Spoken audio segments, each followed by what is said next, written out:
मैं ये समझता हूँ कि इस वक्त जो जमात लोगों के साथ खड़ी नहीं होगी, लोग उसको बेनकाब करेंगे, लोग उसके ख़िलाफ़ एहतजाज करेंगे।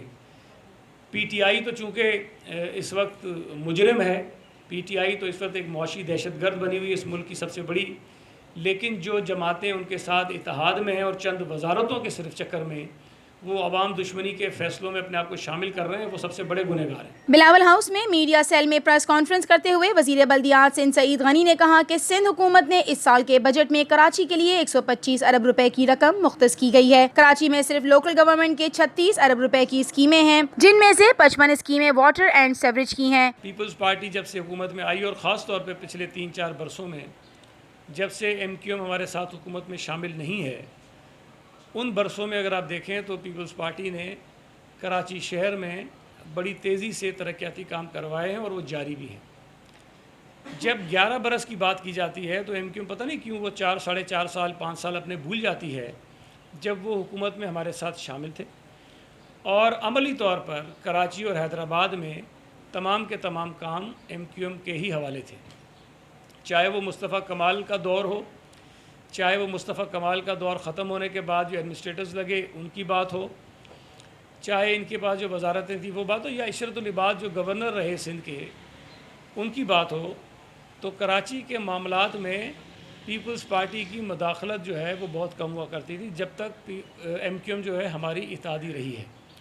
तो अगर पिछले 11 बरसों में अगर हमने कोई काम नहीं किया तो MQM अपने आप को इस जुर्म से, इस गलती से, इस कोताही से बरी ज़िम्मा नहीं करार दे सकती है।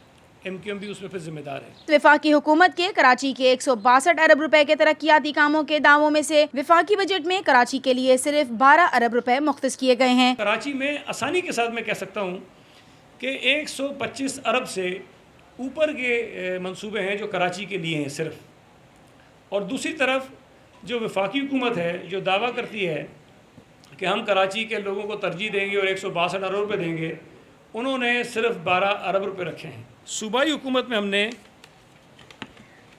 जो हमारी ADP की स्कीम्स हैं उसमें 36 अरब रुपए की स्कीमें जो हैं वो कराची की हैं, 36 बिलियन।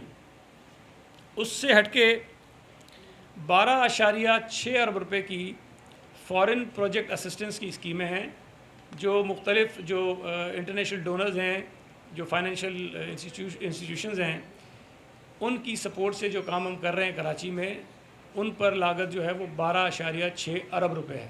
और इसके अलावा जो लोकल गवर्नमेंट के KMC है और या दीगर जो DMCs हैं, उनको जो हम देंगे वो 3.3 अरब रुपए हैं जो उनकी ADPs के लिए हैं, 3.3 अरब रुपए। MQM समेत अपोजिशन जमातों का कराची में पानी के इशू पर हंगामा आराई का प्लान पुराना था और इसकी में मुतअद्दिद बार निशानदही भी करवा चुका था। कराची में पानी के इशू पर हंगामा आराई कराने का हमारी इन अपोजिशन के दोस्तों का बहुत पुराना प्लान था।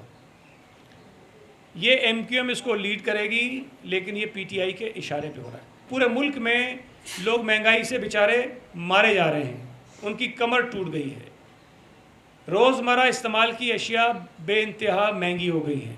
PTI MQM को इस्तेमाल कर रही है ताकि कराची में महंगाई के बजाय पानी के इशू पे एहतजाज करवाया जाए ताकि लोगों की तवज्जो डाइवर्ट हो।